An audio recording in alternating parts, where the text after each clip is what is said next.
নমস্কাৰ ষ্টুডিঅ'ত মই ঋতুমণি সেতিয়া আপোনালোকে চাই আছে ডি ক্ৰছ কাৰেণ্ট এই মুহূৰ্তত খুবেই এক গুৰুত্বপূৰ্ণ খবৰ লৈ আহিছো হাগ্ৰামা মহিলাৰীক এবাৰ কঠোৰ সমালোচনা কৰে প্ৰমোদ বড়ুৱে কৈছে যে হাগ্ৰামা বিটিসি সেফ নহয় হাগ্ৰামা মহিলাৰী প্ৰসংগটো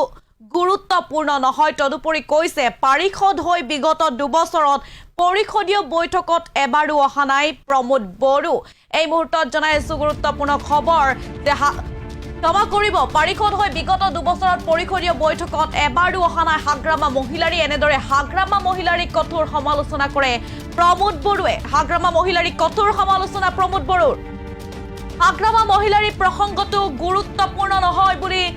কঠোৰ সমালোচনা কৰিছে প্ৰমোদ বড়ুৱে পাৰিষদ হৈ বিগত 2 বছৰত পৰিষদীয় বৈঠকত এবাৰো অহা নাই গুৰুত্বপূৰ্ণ মন্তব্য কৰিছে এতিয়া হাগ্ৰামা মহিলাৰীৰ ক্ষেত্ৰত প্ৰমোদ বড়ুৱে কৈছে যে হাগ্ৰামা বিটিসি চিফ নহয় আৰু চৰ্চা চলি আছিল যে বিজেপিত যোগদান কৰিব নেকি হাগ্ৰামা মহিলাৰীয়ে তদুপৰি বিটিসিত ৰাজনীতি সলনি হ'ব নেকি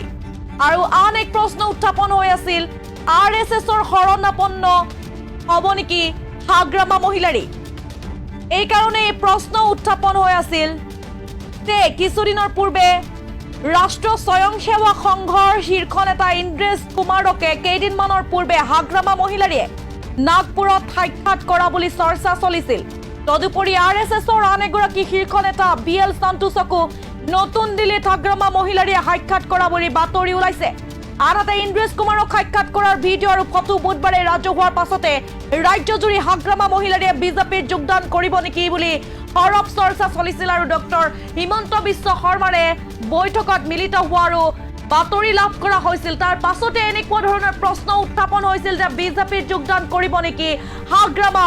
মহিলাৰী আৰএছএছৰ শৰণাপন্ন হ'ব নেকি হাগ্ৰামা মহিলাৰীয়ে তেনে সময়তে হাগ্ৰামা মহিলাৰীৰ সন্দৰ্ভত প্ৰমোদ বড়ুৱে গুৰুত্বপূৰ্ণ মন্তব্য কৰিছে কঠোৰ সমালোচনা কৰিছে যে হাগ্ৰামা বিটিসি সেফ নহয় হাগ্ৰামা মহিলাৰীৰ প্ৰসংগটো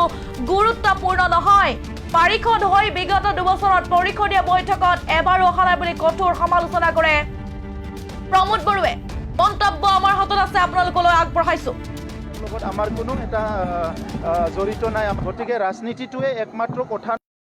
হৈছে কি হাগ্ৰামা মহিলাৰীয়ে কি কৰে কি নকৰে ইয়াৰ লগত আমাৰ কোনো এটা জড়িত নাই গতিকে ৰাজনীতিটোৱে একমাত্ৰ কথা নহয় যিটো নেকি আমি ৰাতিপুৱাৰ পৰা গধূলিলৈকে পাতিব লাগে ইয়াৰ বাহিৰে বহুত কথা আছে আমি শিক্ষাটো কেনেকৈ আগুৱাই লৈ যাম আমাৰ অৰ্থনীতিটো কেনেকৈ আগুৱাই লৈ যাম আমাৰ এমপ্লয়মেণ্টটো কেনেকৈ আমি বঢ়াব পাৰোঁ এই কথাবিলাক আমি চিৰিয়াছলি পাতিব লাগে গতিকে মই তেখেতৰ হাগ্ৰামা মহিলাৰী ডাঙৰীয়াই কি কৰিছে কি কৰা নাই সেইটো লৈ পেলাই ইমানখিনি মানে আপোনালোকৰ আগত আলোচনা কৰিবলৈ মোৰ বেছি ইচ্ছা নাই মানে কি কয় চিফ নহয় MCLA হয় কিন্তু 2 বছৰে এছেম্বলিত অহা নাই তো গতিকে দিল্লীত বাহৰ পাতে না কেলকাতাত বাহৰ পাতে না চেন্নাইত পাতে না গোৱাত পাতে কিন্তু তেখেতৰ ওপৰতে ডিপেণ্ড কৰিব আমি কিন্তু ৰাইজৰ লগত আছোঁ ৰাইজৰ কাম কৰি থাকিম 17 বছৰত তেখেতে ৰাইজৰ লগত নাছিলে কেতিয়াবা মানে ক'ত আমেৰিকা ঘূৰি আছিলে আৰু শিলিগুৰিত বহিবলৈ অফিচ কৰিছিলে এইবিলাকতো আগতে মানুহবিলাকে কৈ আছিলে গতিকে এতিয়া আৰু আমি কি এক্সপেক্ট কৰিম এই প্ৰশ্নটো ইয়াৰ লগত কোনো সংগতি নাই আৰু এইটো একদম মানে সস্তীয়া এটা প্ৰশ্ন হয় তো অসমৰ ৰাজনীতিটোত ইমান সস্তীয়া কৰিব নালাগে আমাৰ মানে কেতিয়াবা অলপ দুখ লাগে কি আমাৰ ৰাজনীতিটো ইমান সস্তীয়া কিয় কৰে ভাৰতৰ ৰাজনীতি গণতন্ত্ৰটো ভাৰতৰ স্বাধীনতাৰ 75 বছৰ পিছত ইমানখিনি আগুৱাই গ'ল এনেকুৱা মুহূৰ্তত আজি কোনোবা এটা ৰাজনীতিক নেতাই কোনোবা এটা কোণাত থাকি বিভিন্ন সস্তীয়া ৰাজনীতি কৰিব সেইটো যদি ডাঙৰ নিউজ হয়